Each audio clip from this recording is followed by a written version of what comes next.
आप सभी को मेरा नमस्कार। स्वागत करता हूं मैं आप सभी का स्कैनर एजुकेशन पे। आज एक बहुत ही इंटरेस्टिंग कॉन्सेप्ट डिस्कस करेंगे। हमारी कॉन्सेप्ट्स की लड़ी लगी हुई है, बढ़िया बढ़िया कॉन्सेप्ट डिस्कस कर रहे हैं अपने चैनल पे, स्पेशली रीडिंग एबिलिटी में। तो आज का जो नया कॉन्सेप्ट है वो है स्ट्रक्चर, जो पैसेज का है उसके बारे में बात करेंगे। थोड़ा बहुत हमने स्ट्रक्चर के बारे में मैं अलग अलग वीडियो में डिस्कस कर चुका हूं, बट आज हमें मौका मिलता है इसको डिटेल में बात करें, क्योंकि सीपीओ में रिसेंटली मैंने देखा कि 9 में से 5 पैसेज में पूछा हुआ है। तो हो सकता है सीजीएल 23 मेन जो होने जा रहा है उसमें भी आपसे पूछ ले। तो इसको जान लो, हो सकता है एग्जाम में आ जाए, और अगर एग्जाम में आ जाए तो शायद आप उसको 100% एक कॉन्फिडेंट अटेम्प्ट कर पाओ। तो उससे मुझे बड़ा अच्छा लगेगा कि मैंने आपकी मदद करी किसी चीज में। तो देखो, शुरू करने से पहले ये हमारा क्या है कि एक्चुअली स्ट्रक्चर क्या है और ऑर्गेनाइजेशन क्या है पैसेज में, हम इसको जान लेते हैं। ठीक है, आगे बढ़ने से पहले मैं बस आपको एक बार ये बता दूं कि चैनल पे हम रीडिंग एबिलिटी को बहुत ही कॉम्प्रिहेंसिव तरीके से कवर कर रहे हैं। किसी चीज को सिर्फ अटेम्प्ट नहीं कर रहे हैं हम, अगर कोई चीज डिस्कस कर रहे होते हैं उसकी डेप्थ में जाते हैं, समझते हैं कि वहां पे जो हो रहा है क्यों हो रहा है और कैसे हम उससे बाहर निकल के आ सकते हैं। तो अगर आप इसमें से कुछ वीडियो देखो जो आपको नहीं आता, जो आप डिफिकल्टी फेस करते हो, तो उस पर्टिकुलर एरिया में मैं गारंटी लेता हूं कि मेरी तरफ से कुछ ना कुछ मदद आपको जरूर मिलेगी। ठीक है, तो हम लोग शुरू करते हैं कि स्ट्रक्चर या ऑर्गेनाइजेशन जो है पैसेज का एग्जैक्टली क्या होता है। समझो क्लियर तरीके से कि हमने अपने पैसेज में इंफॉर्मेशन को, किसको, जो पैसेज में हमारे अलग अलग पैराग्राफ में इंफॉर्मेशन है, हमने उसको किस तरह से ऑर्गेनाइज और प्रेजेंट किया है। हमारा तरीका क्या है लिखने का, यानी कि ऑथर का चीजों को लिखने का तरीका क्या निकल के आया है, किस तरह से उसने लिखा है और उसको प्रेजेंट किस तरह से किया है। ठीक है, कुछ समझ नहीं आएगा इस लाइन से, इसलिए परेशान मत हो, मैं आगे जब एक्सप्लेन करूंगा और बढ़िया तरह से समझ में आएगा।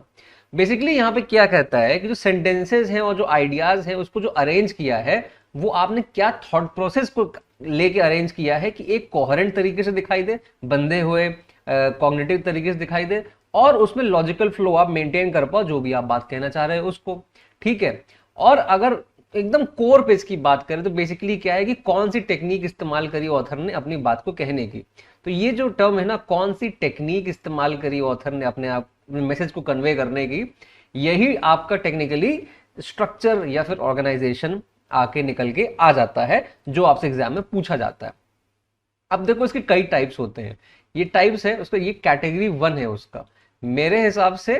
तो ये जो 6 आपके सामने लिखे हैं, सबसे इंपॉर्टेंट आपके टाइप्स यही हैं, तो उसको मैंने पहली कैटेगरी में डाला है। एक कैटेगरी 2 भी मैंने बनाया है, उसको हम लोग अभी आगे देखेंगे। पहला क्या है, क्रोनोलॉजिकल ऑर्डर। दूसरा है सीक्वेंशियल ऑर्डर। तीसरा है कॉज एंड इफेक्ट। चौथा है कंपेयर एंड कॉन्ट्रास्ट। पांचवा है प्रॉब्लम एंड सोल्यूशन। और छठवा है डिस्क्रिप्शन। तो ये 6 तरीके निकल के आते हैं, इसके बारे में हम जान लेते हैं। अब आप क्रोनोलॉजिकल के बारे में समझिए। आप पहले क्रोनोलॉजी समझिए।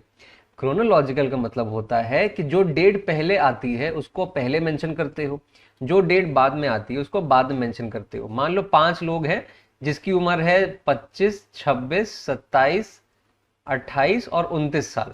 तो अगर आपको क्रोनोलॉजिकली आपको लिखना है किसी को कि जो पहले पैदा हुआ पहले उसका नाम लिखोगे, तो 29, 28, 27, 26, 25 ऐसे इस क्रोनोलॉजी में मेंटेन कर दोगे। कौन सी चीज पहले हुई उसको पहले लिखने को क्रोनोलॉजी कहते हैं, और जब उल्टा कर दो उसको रिवर्स क्रोनोलॉजी कहते हैं, कि जो चीज बाद में हुई उसको पहले लिखने को। तो बेसिकली इंफॉर्मेशन को अगर प्रेजेंट करा जा रहा है एक ऑर्डर में, जिसमें जिस ऑर्डर में वो हुआ है, जैसे हिस्टोरिकल कॉन्टेक्स्ट में होता है, बायोग्राफिकल कॉन्टेक्स्ट में होता है, उसको हम क्रोनोलॉजिकल कहते हैं। हम इसका एग्जाम्पल भी देखेंगे। फिर आता है sequential order. Sequential order basically क्या कहता है कि स्टेप बाय स्टेप जब कोई चीज बताते हो आप, उसको सीक्वेंशियल ऑर्डर कहते हैं। और अक्सर ये न्यूमेरिकल ऑर्डर भी होता है। इसको इस्तेमाल कब करते हो आप, जब आप कोई प्रोसेस एक्सप्लेन कर रहे हो, कोई प्रोसीजर एक्सप्लेन कर रहे हो, कोई एक्सपेरिमेंट का आउटकम एक्सप्लेन कर रहे हो, तो इस तरह की चीजों में सीक्वेंशियल ऑर्डर यूज होता है। मोस्टली आप देखोगे कि क्रोनोलॉजिकल ऑर्डर सीक्वेंशियल ऑर्डर को बेसिकली आप ऑर्डर भी लेके मान सकते हो कि एक ऑर्डर में चीजें हो रही हैं। वो क्रोनोलॉजिकल भी हो सकती है, वो सीक्वेंशियल भी हो सकती है। ठीक है, फिर आता है हमारा क्या, cause and effect. Cause and effect का क्या फंडा है कि समझो कोई चीज हुई जिसकी वजह से कोई और चीज हो गई। तो पहला चीज क्या हो गया, कॉज। दूसरा चीज हो गया इफेक्ट। तो जब हम अपनी बातों को इस तरह से लिखते हैं, पहले हम लिखते हैं रीजन कोई चीज के होने का, और बताते हैं कि क्योंकि ऐसा हुआ था जिसकी वजह से ऐसा हो गया, तो हम उसको कॉज एंड इफेक्ट कहते हैं। अब हो सकता है कि पूरा पैरा, जैसे मान लो पैसेज है बड़ा सा, उसमें 2 पैराग्राफ है, एक पैराग्राफ ये है, एक पैराग्राफ ये है। हो सकता है कि यहाँ कॉज लिख दे, हो सकता है यहाँ इफेक्ट लिख दे। एक तरीका ये है। हो सकता है पहले पैराग्राफ में ही आधे में कॉज लेके इफेक्ट लेके फिर बचे हुए आधे में कॉज इफेक्ट लिखे, तो ऐसे करके मल्टीपल पैराग्राफ्स में हो, तो ये भी बिल्कुल एक कॉज इफेक्ट हो सकता है। तो ये आपको विजिलेंट होना पड़ता है एग्जाम में। क्वेश्चन देखने के बाद अगर क्वेश्चन आया है तभी आप ये चीज ढूंढने जाना, जबरदस्ती मत ढूंढने लग जाना। तो हम समझते हैं इसमें कि क्या पैराग्राफ में अलग अलग लिखा है कॉज इफेक्ट, क्या हर सेंटेंस के बाद एक कॉज एंड इफेक्ट है, तो वो हमें पैसेज टू पैसेज डिफर करेगा। बट अल्टीमेटली है यही कि हमें एविडेंटली साफ साफ हमें दिख जाता है कि पहले ऐसा हुआ है फिर ऐसा हुआ है, तो हमारा कॉज एंड इफेक्ट बन जाता है। तो यानी ऑथर जो है पहले रीजन देता है यानी कि जो कॉज देता है, फिर उसका आउटकम देता है यानी कि उसका इफेक्ट देता है, अपने एक्सप्लेन करने के लिए किसी रिलेशनशिप को, इवेंट के, आइडिया के, इस तरह की चीजों के लिए। ठीक है, फिर बात आती है कंपेयर एंड कॉन्ट्रास्ट। देखो कंपेयर एंड कॉन्ट्रास्ट आप जाओगे डिक्शनरी मीनिंग देखने तो आपको लगेगा सर ये तो एक ही चीज है, बट समझो कंपेयर करना मतलब होता है आप उसकी सिमिलैरिटी और डिससिमिलैरिटी दोनों चीज देख रहे हो, और कॉन्ट्रास्ट करने का मतलब होता है आप उसकी डिससिमिलैरिटी देख रहे हो, इसलिए साथ में लिखा है। तो बेसिकली अगर आप केवल कंपेयर भी लिख रहे हो तो भी कोई दिक्कत नहीं है। कॉन्ट्रास्ट क्योंकि अब ये थ्योरी है, थ्योरी में ऐसे ही लिखा जाता है, तो कंपेयर एंड कॉन्ट्रास्ट साथ में चलता है। तो ऑथर बेसिकली यहाँ पे सिमिलैरिटी और डिफरेंसेस डिस्कस करता है दो कॉन्सेप्ट के, दो ऑब्जेक्ट के, दो आइडिया के, एक्सेट्रा। ठीक है, अब जैसे मान लो पैसेज में उसने लिख दिया, पहले पैराग्राफ में लिख दिया कि धरती पे रहने से ये चीजें होती हैं, और फिर दूसरे पैराग्राफ में लिख दिया कि अगर हम वहीं मार्स में चले जाएंगे, मार्स पर रहने के लिए कोशिश करेंगे, मंगल ग्रह पे पहुंच जाएंगे तो वहां रहने के लिए ऐसा ऐसा होगा। तो उसने क्या किया, कंपेयर किया। ठीक है, सिमिलैरिटी डिसिमिलैरिटी उसने अलग अलग बता दी। या फिर उसने एक सेंटेंस में मेंशन कर दिया कि while living on earth is very easy because we have abundant amount of oxygen present in our atmosphere, it is going to be very difficult to live in Mars because of lack of air that can support life। Compare और contrast दोनों हो गया ना यहाँ पे, तो एक ही line में कर दिया। हो सकता है हर लाइन में लिखता वो चले, वो भी हम पैसेज टू पैसेज ही ढूंढेंगे अगर सवाल में पूछा है तो ये होगा कंपेयर एंड कॉन्ट्रास्ट। फिर आती है बात प्रॉब्लम और सोल्यूशन की। प्रॉब्लम और सोल्यूशन एकदम सिंपल सा है, हमें एक प्रॉब्लम स्टेटमेंट कहीं ना कहीं मिल जाती है, हम खोज लेते हैं और उसके बारे में सोल्यूशन जो है वो ऑथर अपना आइडिया, अपना पर्सपेक्टिव उसमें देना शुरू करता है, तो उसको हम प्रॉब्लम और सोल्यूशन कहते हैं। यानी कि ऑथर है वो एक प्रॉब्लम प्रेजेंट करता है, कहता है कि ये प्रॉब्लम दिखाई देती है, और उसमें एक या एक से ज्यादा सोल्यूशन वो अपनी तरफ से देता है। जैसे मान लो कि कोई प्रॉब्लम है, सड़कों पे एक्सीडेंट बहुत हो रहे हैं, ऐसे ऑथर ने सोचा कि आओ आज हम इस पे आर्टिकल लिखते हैं। उसने लिखना शुरू किया। अब उसने लिखा कि क्यों कितने एक्सीडेंट हो रहे हैं, ऐसा हो रहा है वैसा हो रहा है, तो प्रॉब्लम दिखा दी पहले पैराग्राफ में। और दूसरे तीसरे पैराग्राफ में उसने हर में एक एक सोल्यूशन दिया। पहला सोल्यूशन दे दिया उसने कि सड़कें अच्छी कर दीजिए, एक्सीडेंट कम हो जाएंगे। दूसरा सोल्यूशन दे दिया कि वन वे ट्रैफिक कर दीजिए, सोल्यूशन कम हो जाएगा। तीसरा तरीका कर दिया कि हर चौराहे में पुलिस लगा दीजिए चालान काटने के लिए, तो कम हो जाएगा। तो ऐसे करके जो जो उसका मन किया उसने सोल्यूशन देना शुरू कर दिया। बट हर सोल्यूशन के लिए एक प्रॉब्लम भी हो सकती है, या हर पैराग्राफ में अलग प्रॉब्लम और उस प्रॉब्लम का अलग सोल्यूशन भी हो सकता है। वो हमारा paragraph passage to passage depend करेगा, वैरायटी वहां मेंटेन हो जाएगी। फिर बात आती है डिस्क्रिप्शन की। डिस्क्रिप्शन देखो क्या है, ऑथर क्या करता है, प्रोवाइड करता है एक डिटेल्ड सेंसरी इंफॉर्मेशन, यानी जिसको आप महसूस कर सको ऐसी इंफॉर्मेशन प्रोवाइड करता है, जैसे कि आप एक मेंटल इमेज क्रिएट कर पाओ किसी पर्सन, प्लेस या थिंग की। तो ये एक एकदम क्रक्स वाली डिस्क्रिप्शन जो है, डिस्क्रिप्टिव जो पैसेज है वो एकदम मतलब बेस पे यही है, बट इसका और ब्रॉड डेफिनेशन भी हो सकता है टाइम टू टाइम। अब मान लो मैंने आपको कोई चीज डिस्क्राइब किया, अब इमेजिन करो एक हट्टा कट्टा आदमी है, ठीक है, उसके यहाँ तक लंबे लंबे बाल हैं, यहाँ तक लगभग, और वो बनारस की गलियों में रहता है। वो सुबह सुबह उठता है, जाता है, नदी से मछली पकड़ के कंधे पे मछली टांग के लेके आता है और घर वापस चला जाता है। तो अब मैंने जो डिस्क्रिप्शन दिया है आपको, अब इसको विजुलाइज कर सकते हो, एक मेंटल इमेज क्रिएट कर सकते हो। तो देखो ये जो डिस्क्रिप्शन है ये पहले 5 कहीं भी फिट नहीं बैठेगा। अब यही चीज जब पूरे पैसेज में हो रही होती है तो उसको आप डिस्क्रिप्टिव कहते हो। बाय द वे जो मैंने अभी जिसका मेंशन किया था वो बस बनारस की जगह आप उसको प्रयागराज कर दो तो सूर्यकांत त्रिपाठी निराला जी हैं, क्योंकि ये इतना बढ़िया डिस्क्रिप्शन मुझे किसी जमाने में स्कूल में दिया था तो आज भी दिमाग में मेरे टिका हुआ है। ठीक है, तो ये बेसिकली हमारा पहला टाइप हो गया जिसके बारे में हमने डिस्कशन कर लिया। पहला टाइप मतलब कैटेगरी 1 हो गई, 6 टाइप हमें यहां मिल गए। अब देखो ये टाइप 1 के कीवर्ड्स हैं। ऑर्डर क्या है, क्रोनोलॉजिकल सीक्वेंशियल दोनों है, उसमें ये हमें हिंट्स मिल सकती हैं। कॉज इफेक्ट में ये सारी हिंट मिल सकती हैं, कंपेयर कॉन्ट्रास्ट में ये सारी हिंट मिल सकती हैं, प्रॉब्लम सोल्यूशन में ये सारी हिंट मिल सकती हैं जो हमें हेल्प कर सकता है, और डिस्क्रिप्शन में हमें ये सारे वर्ड्स, हमें कीवर्ड्स हिंट कर सकते हैं, जिससे हम एक जजमेंट बना सके कि पैसेज का स्ट्रक्चर हमारा ये है। बट ऐसा हमें हार्ड एंड फास्ट रूल बांध के नहीं चलना है, हम ओवरऑल पैसेज पढ़ेंगे इत्मीनान से, ऑप्शन एलिमिनेशन से सवाल करेंगे। ये थ्योरी का पार्ट है। देखो, थ्योरी और प्रैक्टिकल में यही फर्क हो जाता है कि थ्योरी आप पढ़ तो लेते हो, लेकिन प्रैक्टिकल अप्लाई करने के लिए अलग चीजें होती हैं। तो थ्योरी मेरा बताना जिम्मेदारी है कि ऐसा है, बट इसको रट सकते नहीं हो, रटना तो पॉसिबल है नहीं, और एग्जाम में रट के अप्लाई करने में मजा नहीं आएगा। कोई सब्जेक्टिव पेपर तो है नहीं कि आंसर लिख रहे हो डिस्क्रिप्टिव आप। एग्जाम कैसा है आपका? ऑब्जेक्टिव, ऑप्शन एलिमिनेशन के थ्रू हम लोग जाएंगे, इसलिए बताना मेरा जिम्मेदारी था, बट इसको आप पढ़ के आगे बढ़ जाना। अब सेकंड कैटेगरी क्या आती है? देखो, मैं कैटेगरी आपको बता दे रहा हूं, ये टाइप जो है, टाइप्स हैं सारे बता दे रहा हूं, बट अल्टीमेटली ऑप्शन एलिमिनेशन ही है, जान लो तो अच्छा रहेगा। अब जैसे आया आपका जनरल टू स्पेसिफिक, यानी एक ब्रॉड टॉपिक को शुरू किया, फिर स्पेसिफिक साइड चले गए, तो जनरल टू स्पेसिफिक हो गया। एक ब्रॉड ओवरव्यू लेके आए हम, और उसके बाद एकदम कोर पे कुछ चीजों के बारे में बात करने लग गए। वैसे ही हो गया आपका स्पेसिफिक टू जनरल, कुछ छोटी बात करी और फिर जनरल बात करने लग गए, चीजों को लेके ब्रॉडर कॉन्सेप्ट लेके चलने लग गए, तो ये हो सकता है। फिर हो गया डेफिनेशन। डेफिनेशन क्या हो गया? बेसिकली डिस्क्रिप्टिव, अगर आपका सुपर सेट है, ये डिस्क्रिप्टिव है, तो ये जो है आपका डेफिनेशन आपका सब सेट है उसके अंदर। तो डिस्क्रिप्टिव ब्रॉडर होता है थोड़ा सा, और डेफिनेशन जो होता है वो और ज्यादा पकड़ के चीजों को ले चलता है, जैसे मतलब प्रॉपर एक्सप्लेनेशन, क्लैरिफिकेशन देता है किस पे, स्पेसिफिक टर्म, कॉन्सेप्ट और आइडिया को।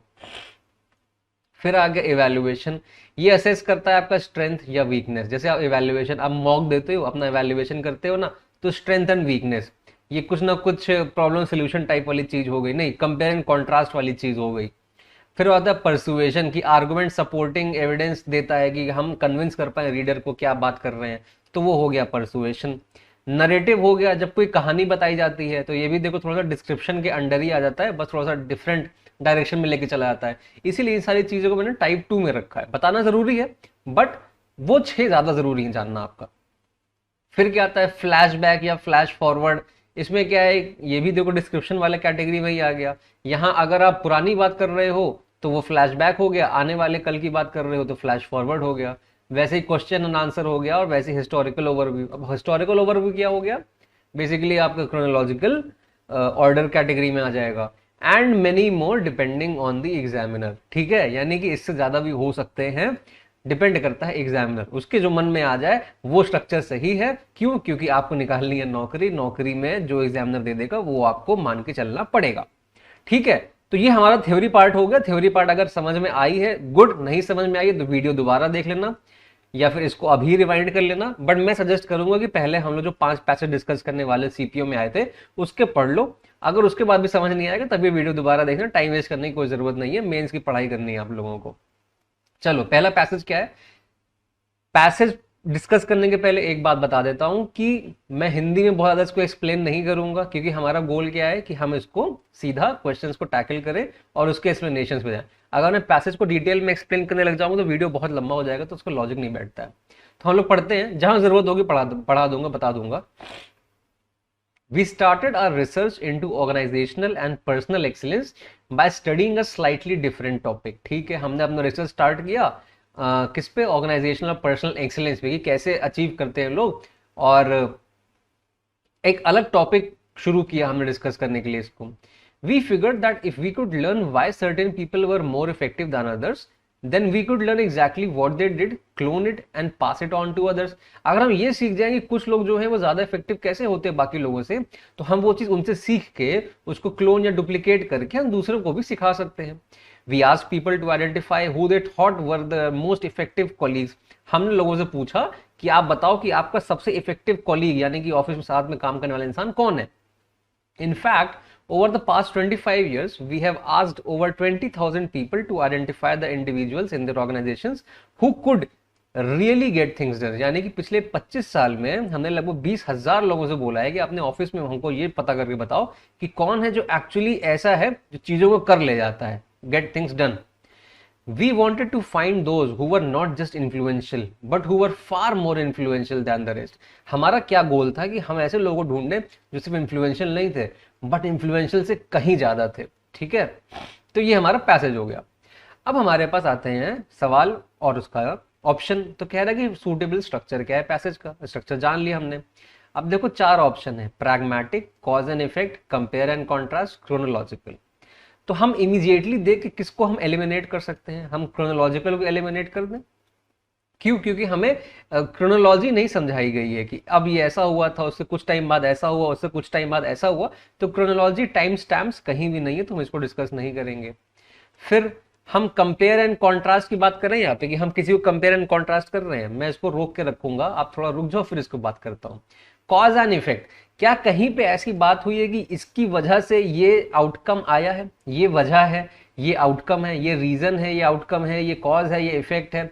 ऐसा आपको कहीं भी हिंट नहीं मिल रहा है। कॉज इफेक्ट ऑलरेडी आप रीजनिंग में, एनालिटिकल रीजनिंग में प्रैक्टिस तो कर ही रहे हो, तो ये समझ में आ गया कि पूरा पैसेज जो था उसमें कॉज एंड इफेक्ट की बात नहीं हो रही है, कोई ऐसी चीज नहीं है। हाँ, बस 2 ऑप्शन आता है, एक प्रैग्मेटिक और एक कंपेयर एंड कॉन्ट्रास्ट। प्रैग्मेटिक मतलब होता है प्रैक्टिकल, ठीक है, प्रैक्टिकल। प्रैक्टिकल इंसान भी हो सकता है और प्रैक्टिकल कोई चीज भी हो सकती है जो आप कर रहे हो।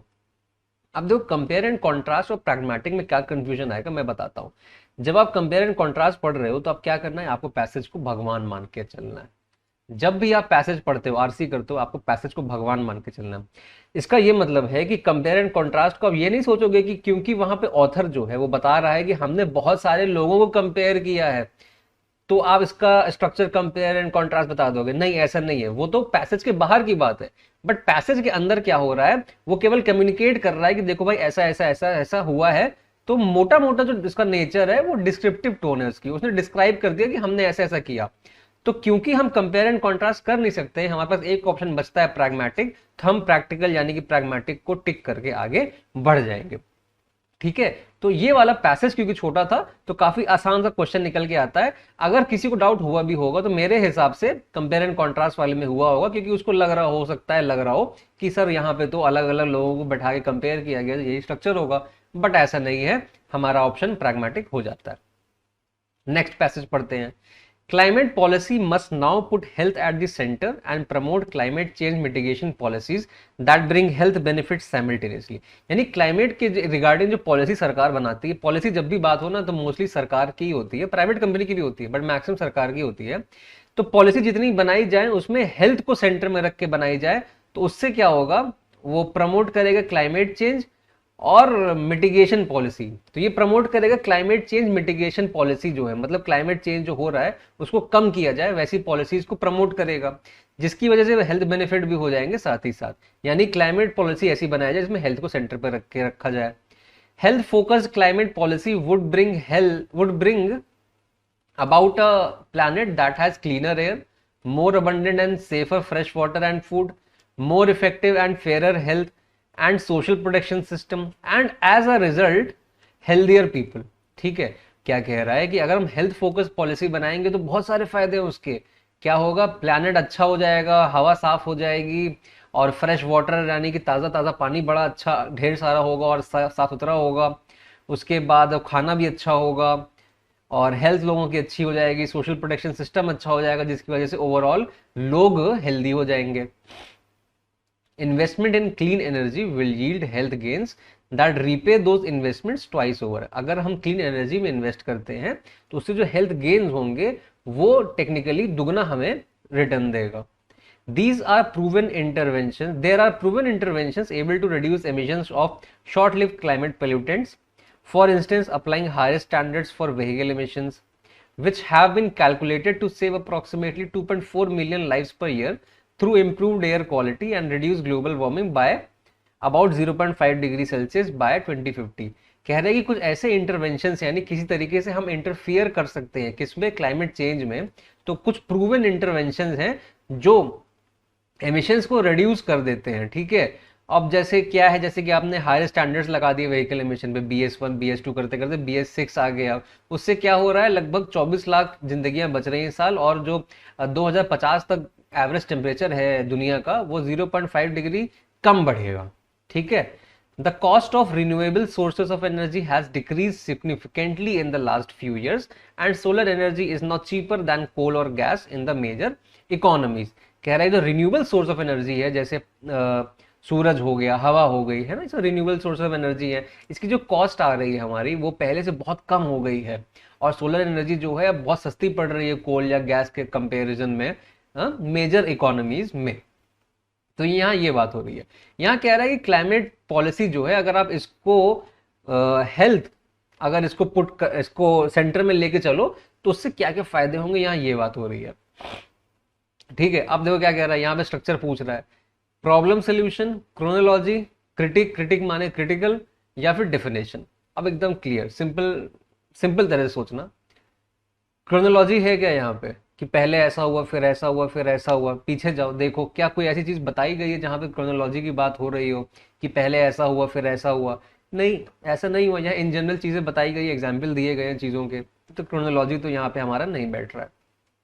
क्रिटिकल है, क्या किसी चीज को पकड़ के उसकी निंदा करी जा रही है, या फिर उसका एनालिसिस किया जा रहा है कि उसमें ये कमी आ रही है, ये फायदे आ रहे हैं, तो ऐसा क्रिटिकल भी नहीं है कोई चीज ना, क्रिटिकल नहीं है। अगर आप ये मत कहना कि इसे क्लाइमेट के रिगार्डिंग नेगेटिव चीजें बताई जा रही है, नहीं, तो क्रिटिक वाली बिल्कुल भी फीलिंग आपको नहीं आ रही यहाँ पे। डेफिनेशन किसी कॉन्सेप्ट की दी ना, आपको क्लाइमेट चेंज की डेफिनेशन दी ना, आपको क्लाइमेट पॉलिसी की डेफिनेशन दी। तो जो जितने भी टर्म्स हैं बड़े बड़े यूज हो रहे हैं या फिर कोई और कॉन्सेप्ट यूज हो रहे हैं, तो डेफिनेशन की बात भी कहीं नहीं हो रही है। तो ऑप्शन एलिमिनेशन से आप जा सकते हो एक तो। और प्रॉब्लम सोल्यूशन क्या है, मैंने जैसे ही पढ़ा ना तो मुझे वैसे ही प्रॉब्लम सोल्यूशन दिख गया था। कैसे? जैसे यहाँ पे एज अ रिजल्ट एक छोटा सा हिंट दिखाई दिया था कि हो सकता है प्रॉब्लम सोल्यूशन हो। तो प्रॉब्लम यहाँ पे क्या है कि क्लाइमेट चेंज है, कि क्लाइमेट चेंज को हमें कम करना है, मिटिगेट करना है। क्लाइमेट पॉलिसी उसका सोल्यूशन बन जाता है कि अगर हम हेल्थ को सेंटर में लेके चलें तो उसका ये फायदा होगा। और अब आप डिटेल्स में पढ़ना प्रॉब्लम सोल्यूशन को पकड़ के, तब आप रियलाइज करोगे कि हाँ एक्चुअली ऐसा हो रहा है। पहली चीज। दूसरी चीज, जब भी प्रॉब्लम सोल्यूशन को आप पकड़ के सॉल्व कर रहे हो क्वेश्चन, तो आप सब देखो कि क्या आप प्रॉब्लम आइडेंटिफाई कर पा रहे हो पैसेज में कि कौन से प्रॉब्लम की बात हो रही है यहाँ पे, पहली चीज। दूसरी चीज, क्या आपको विजिबली कोई सेंटेंस में एक या एक से ज्यादा आपको उस प्रॉब्लम का सोल्यूशन दिखाई दे रहा है? तो जब ये दोनों चेक बॉक्सेस टिक हो जाएं, तभी आप इस कंप्लीट को आप डबल टिक मारोगे, यानी कि फाइनलाइज करोगे कि ये वाला है। अगर आपको सोल्यूशन दिख रहा है बट आपको प्रॉब्लम ही नहीं दिख रही है, तब तो गड़बड़ हो गया। आपको प्रॉब्लम दिख रही है, सोल्यूशन नहीं दिख रहा है, तब भी गड़बड़ हो गया। हो सकता है ये किसी और कैटेगरी में क्वालिफाई कर रहा हो, या फिर आपका असेसमेंट गलत हो। तो जब तक प्रॉब्लम आप आइडेंटिफाई ना कर दो कि पैसेज में दिख रहा है एकदम एविडेंटली साफ साफ किसी न किसी एक सपोर्टिंग में, तो प्रॉब्लम को आप टिक नहीं करोगे। और वही सेम टू सेम चीज सोल्यूशन के साथ। ये कुछ ना कुछ वैसे ही वाली बात है जो मैंने इन्फ्रेंस वाले पैसेज में बताई थी, कि इन्फ्रेंस होता जो है वो हमेशा किसी न किसी सेंटेंस में आप सपोर्ट उसको कर ले जाते हो। तो वैसी वाली यहाँ बात है कि प्रॉब्लम हो और सोल्यूशन हो तो आइडेंटिफाई जरूर कर ले जाना, तभी इसके आगे बढ़ना। तो अपना आंसर है प्रॉब्लम सोल्यूशन। अब पढ़ते हैं पैसेज 3। देखो, as a society we have come a long way in terms of progress and development. Society की तरह समाज में हम प्रोग्रेस और डेवलपमेंट में बड़े लंबे आगे आ गए हैं। We have eradicated diseases, explored space and created technological wonders that were once thought impossible। हमने बीमारियां खत्म कर दी, हमने स्पेस एक्सप्लोर कर लिया, हमने टेक्नोलॉजिकल वंडर क्रिएट कर दिए, और ये सब चीजें, ये सारी चीजें पहले इम्पॉसिबल हुआ करती थी। Yet there is still one issue that continues to plague us, stupidity. फिर भी एक ऐसा दिक्कत है, एक ऐसा इशू है जो हमें प्लेग कर रहा है, हमें बीमारी तरह फैल रहा है। वो क्या है? बेवकूफी। ठीक है, इसका बढ़िया से एक वर्ड भी है, आप जानते ही हो। यस, स्टूपिडिटी, हाँ बेवकूफी। The thing that seems to be contagious and has been spreading faster than the common cold. ये ऐसी चीज जो बहुत ही संक्रमिक है, और कॉमन कोल्ड यानी कि आप सर्दी जुकाम से भी ज्यादा तेज फैल रही, वो क्या है? वो बेवकूफी है। It's everywhere you look, on social media, in politics, in the workplace, you can not escape it. It's as if we have collectively decided that intelligence and common sense are no longer important. ऐसा लग रहा है कि जैसे हमने भैया सबने मिलकर डिसाइड कर लिया सामूहिक तौर पे कि अब बुद्धिमानी और कॉमन सेंस का तो कोई इंपॉर्टेंस ही नहीं है। Why bother using your brain when you can just rely on your gut feeling and conspiracy theory? हम अपना बुद्धि का क्यों इस्तेमाल करें जब हम रिलाई कर सकते हैं जो हम महसूस करते हैं उस पर। Take politics for example, example लेते हैं पॉलिटिक्स का। It used to be that politicians were expected to be knowledgeable and well inform about the issues they were dealing with.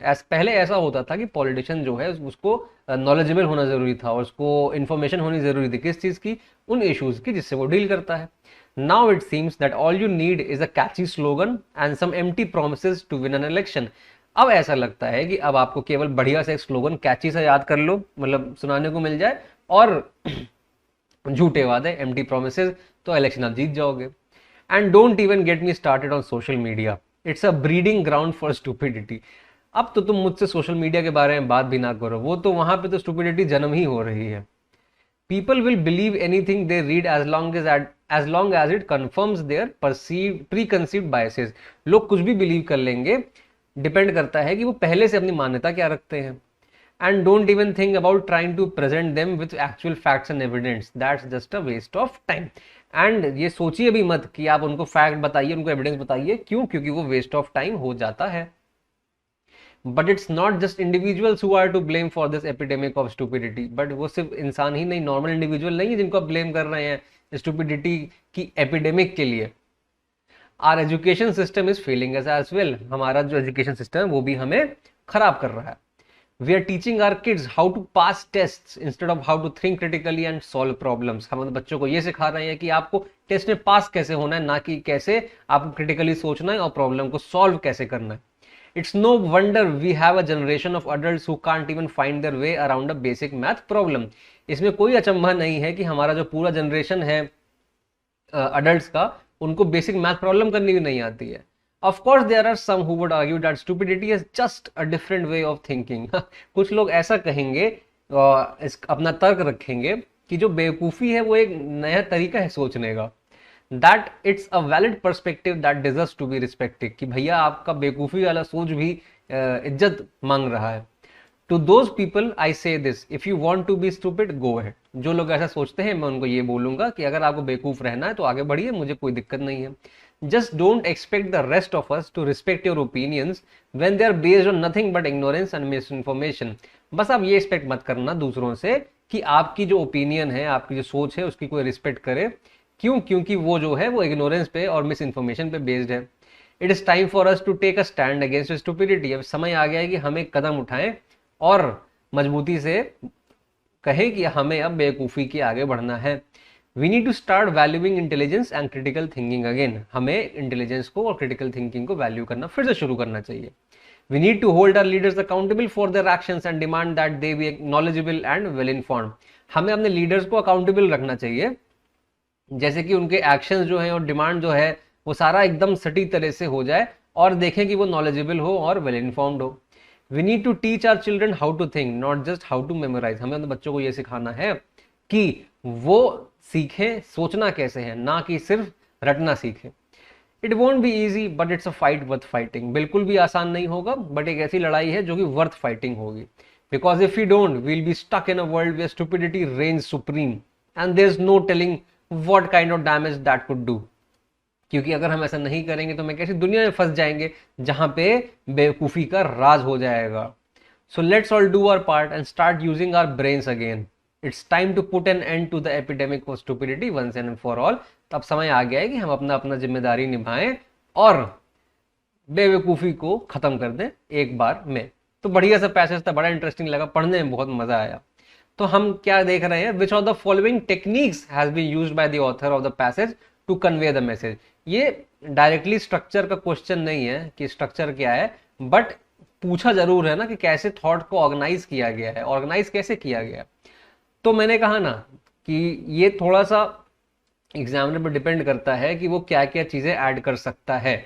अब रही बात टेक्निक्स की, टेक्निक तो अल्टीमेटली राइटिंग की technique है, राइटिंग की टेक्निक है तो वो स्ट्रक्चर है, और अगर स्ट्रक्चर है तो क्या है, हमारे वो मेन 6 वाले हैं।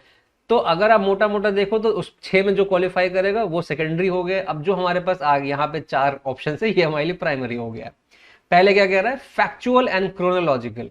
बता दो मुझे क्रोनोलॉजिकल है क्या? कहीं से भी क्रोनोलॉजिकल नहीं है। जब दोनों चेक बॉक्स टिक हो गए तभी इसको टिक मारोगे ना, तो इसको हटा दो। फैक्चुअल है कि नहीं हमें नहीं पता। जो पूरा पैसेज था उसका टोन क्या था कि वो ऑथर जो है अपना ओपिनियन एक्सप्रेस कर रहा है, ठीक है। जब वो ओपिनियन एक्सप्रेस कर रहा है और कोई ऐसा फैक्ट्स मेंशन नहीं कर रहा है कि यहाँ पे ऐसा हुआ, यहाँ पे ऐसा हुआ, तो उसको फैक्चुअल भी हम नहीं कह सकते हैं, ठीक है। Examples and anecdotes. एग्जाम्पल क्या होता है, किसी चीज का उदाहरण दिया, ठीक है। एनेक्डोट्स क्या होता है, किसी कहानी के थ्रू कोई चीज उदाहरण दिया, उसको हम एनेक्डोट कहते हैं। तो ऐसी भी कोई बात नहीं है, ना कि कोई उदाहरण दिया यहाँ पे, ना ही किसी कहानी के थ्रू कोई उदाहरण दिया है, इसको हमें हटाना पड़ेगा यहाँ पे। पैरोडी एंड मिमिक्री, इसका मतलब अगर नहीं पता है तो आप यूट्यूब करना, यूट्यूब करके ज़्यादा मजा आएगा इन दोनों का मतलब जानने में। मिमिक्री मतलब होता है किसी की नकल उतारना, किसी को इमिटेट करना, किसी को कॉपी करना, तो मिमिक्री हो गई। जैसे राजू श्रीवास्तव जी अमिताभ बच्चन की बड़ी अच्छी मिमिक्री करते थे। उसके बाद अभी तो कपिल शर्मा वाले शो पे एक से मिमिक्री आर्टिस्ट चले आए हैं, तो उसको कहते हैं मिमिक्री करना। पैरोडी जो होता है किसी की मिमिक्री करके किसी का मजाक उड़ाने को पैरोडी कहते हैं। जैसे यूट्यूब पे कैरी मिनाती पैरोडी बनाते हैं, हर्ष बेनीवाल टाइप के लोग हैं, ये लोग बढ़िया पैरोडी बनाते हैं, तो किसी का कॉपी करके और उसको कुछ और ही निकाल देते हो उसमें, तो वो पैरोडी हो जाता है। ठीक है, तो ये भी नहीं है। तो ऑप्शन एलिमिनेशन करते करते हम चौथे वाले पे आते हैं, तो हमें महसूस होता है कि ये वाला हो सकता है।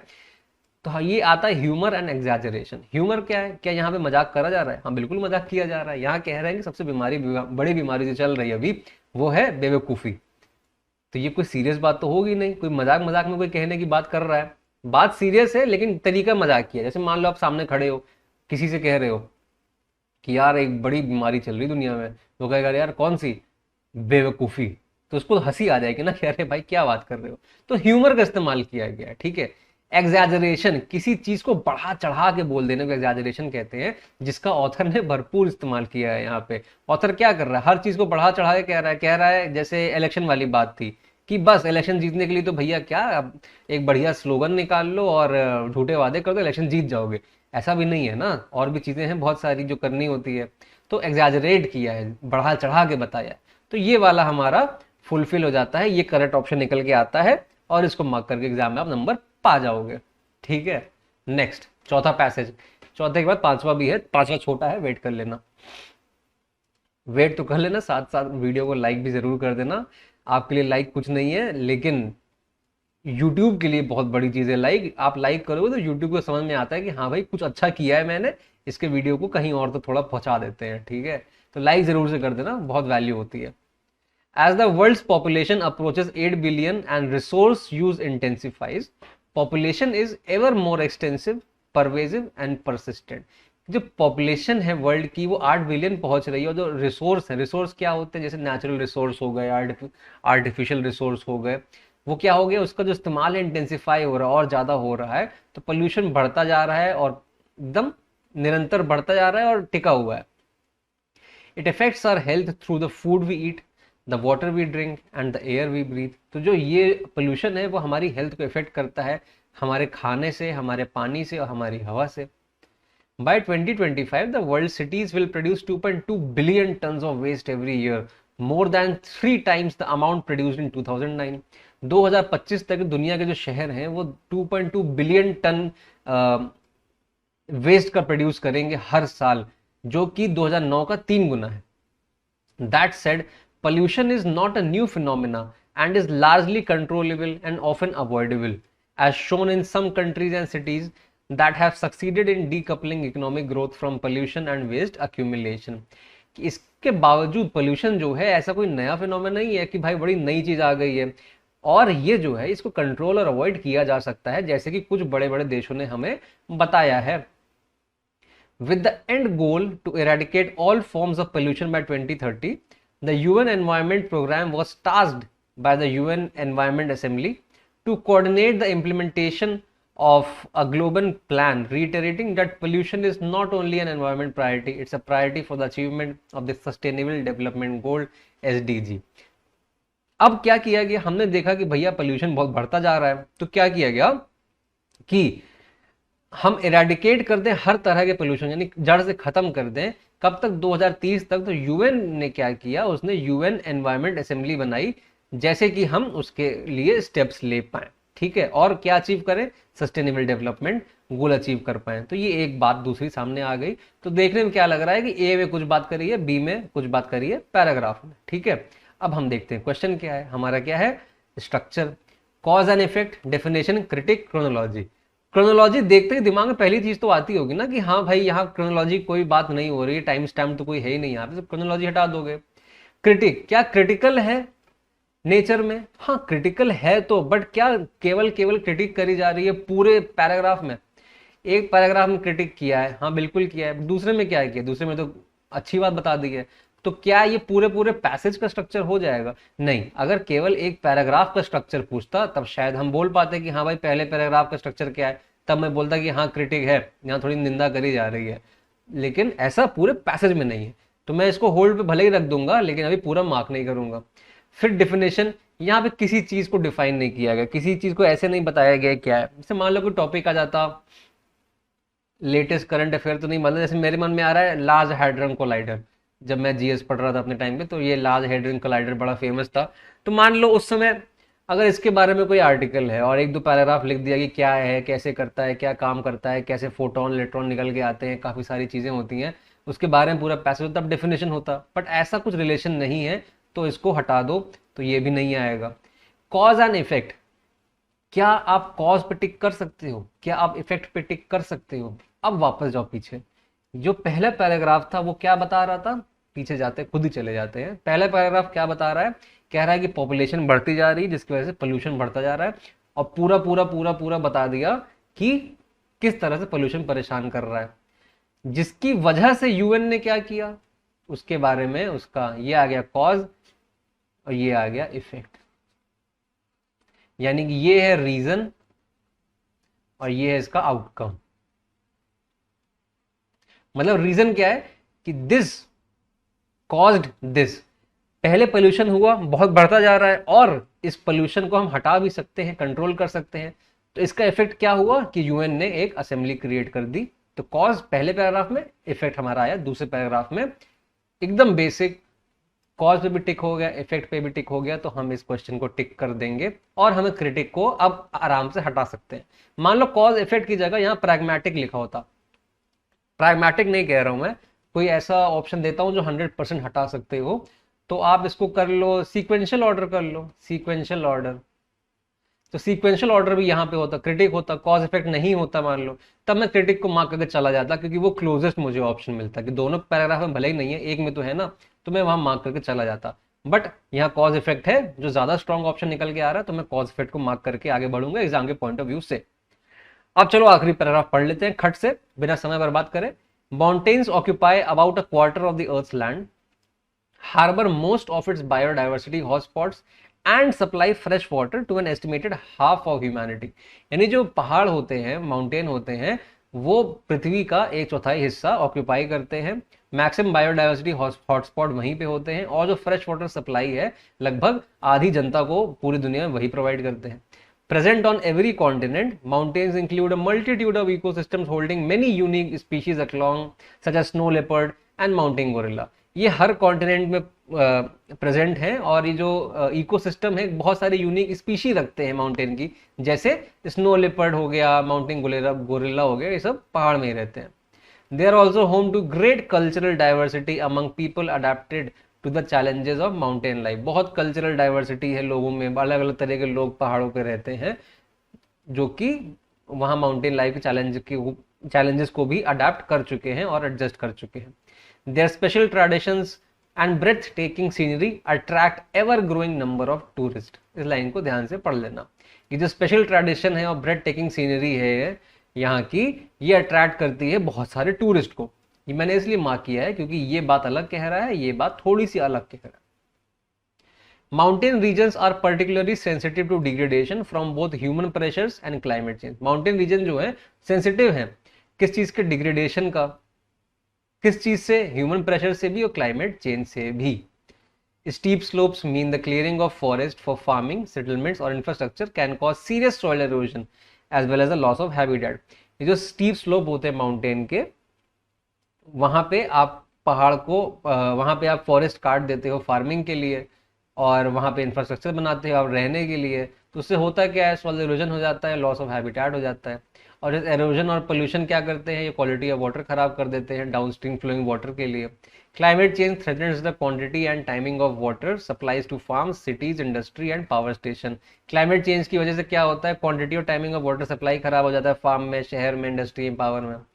Fast rising temperatures are forcing mountain species, ecosystems and the people that depend on them to adapt or migrate. और ये जो बढ़ते टेम्परेचर है इसकी वजह से क्या हो रहा है, माउंटेन की स्पीशी हो गई, इकोसिस्टम हो रहा है, लोग जो वहाँ डिपेंड करते हैं या तो वो अडाप्ट कर रहे हैं, एडजस्ट कर रहे हैं, या तो वो वहां से कहीं और चले जा रहे हैं, यहाँ पे ये बात कर रहा है। ठीक है, अब पढ़ते हैं। तो स्ट्रक्चर क्या है पैसेज का, क्या डेफिनेशन है, किसी चीज की डेफिनेशन दी है आपको। अच्छा, एग्जामिनर को डेफिनेशन वर्ड से बड़ी प्यार है, ऐसे लग रहा है उसको, हर क्वेश्चन में दिया है उसने डेफिनेशन। डेफिनेशन किसी चीज का नहीं दिया है यहाँ पे। क्रोनोलॉजी यहाँ पे है, क्रोनोलॉजी मुझे नहीं मिली है यहाँ पे। ठीक है, कोई ऐसा सीक्वेंस नहीं मिल रहा है जहाँ पे एविडेंट हो जाए कि ऐसा ऐसा इस टाइम के साथ ऐसा हुआ है। कॉज एंड इफेक्ट, कोई कॉज है और उसका कोई इफेक्ट है, ठीक है, इसको होल्ड पे रखते हैं क्योंकि हमें चेक करना पड़ेगा। Compare and contrast, compare contrast कब करो चीजों को, सिमिलैरिटी डिसिमिलैरिटी दिखाने के लिए। जैसे ही कंपेयर एंड कॉन्ट्रास्ट मन में दिखाई दे तो क्या हो गया, सिमिलैरिटी और डिसिमिलैरिटी, या फिर सिमिलैरिटी और डिफरेंसेस आप ढूंढना शुरू करोगे। बट यहाँ तो केवल माउंटेन की बात करी गई है ना, तो अब कैसे आप इसको फाइनलाइज कर दोगे, तो हम इसको इमीडिएटली काट देंगे। अब बचता ही ऑप्शन अपने पास है कॉज और इफेक्ट, तो देख भी लेते हैं, तो दोनों चेक भी तो होना चाहिए ना। अब पीछे जाओगे तो देखोगे, तो मैंने जो मार्क किया था यहाँ पे, जो पहला पैराग्राफ है उसमें जो पहला पार्ट है इतना वाला, इस आखिरी लाइन के अलावा, वो है कॉज, कि भाई माउंटेन में ऐसा ऐसा ऐसा ऐसा होता है, ये ऐसा है, वो ऐसा है, बढ़िया है, बहुत सुंदर है, मजा आ जाता है, जिसकी वजह से यहाँ पे बहुत टूरिस्ट आते हैं। पहले पैराग्राफ में कॉज इफेक्ट आया। दूसरे पैराग्राफ में आओ, माउंटेन रीजन जो है सेंसिटिव है डिग्रेडेशन के लिए ह्यूमन को। स्टीप स्लोप की वजह से क्या होता है, स्टीप स्लोप आपको फॉरेस्ट हटाने पड़ते हैं सेटलमेंट के लिए, इंफ्रास्ट्रक्चर के लिए, उसकी वजह से क्या होता है, सॉइल एरोजन। ठीक है, तो यानी कॉज क्या है, clearing of forest for farming, clearing of forest basically cause है, तो उसका इफेक्ट क्या हो गया, सॉइल एरोजन हो गया, लॉस ऑफ हैबिटेट हो गया। एरोजन की वजह से क्या हुआ, एरोजन और पोल्यूशन हुआ तो क्वालिटी ऑफ वाटर खराब हो गई, ये इफेक्ट हो गया। क्लाइमेट चेंज हुआ तो ये कॉज हो गया, उसका इफेक्ट क्या हो गया कि क्वांटिटी खराब हो गई और टाइमिंग खराब हो गई वाटर सप्लाई की। तो ये हमारा हो गया cause effect, cause effect, cause effect. यहाँ एक पैराग्राफ ही पूरा कॉज और इफेक्ट था, यहाँ पे 2-3 जगह अलग अलग कॉज और इफेक्ट का हमें पेयर मिल गया एक सेंटेंस में। तो ये अलग अलग करते हुए हमें कॉज भी मिल रहा है, इफेक्ट भी मिल रहा है, पूरे पैसेज में, सिर्फ एक पैराग्राफ में नहीं, पूरे पैसेज में हमें कंपैरिजन मिल रहा है। ऐसा लगता है कि इस पैसेज को इसीलिए डाला गया कि मैं ये ऑप्शन यहाँ फिट बैठा पाऊं, ऐसा एग्जामिनर हो सकता है सोच रहा हो। तो इस तरह से हम इसको सॉल्व करके इजीली आराम से आगे बढ़ सकते हैं। डेफिनेशन का मैंने बताया, मैं काम करूंगा टेलीग्राम पे कोई ऐसा पैसेज ढूंढ के डाल दूंगा डेफिनेशन का, जैसे आपको एग्जाम्पल मिल जाएगा डेफिनेशन वाले पैसेज कैसे हो सकते हैं, तो एग्जाम में थोड़ी हेल्प मिलेगी।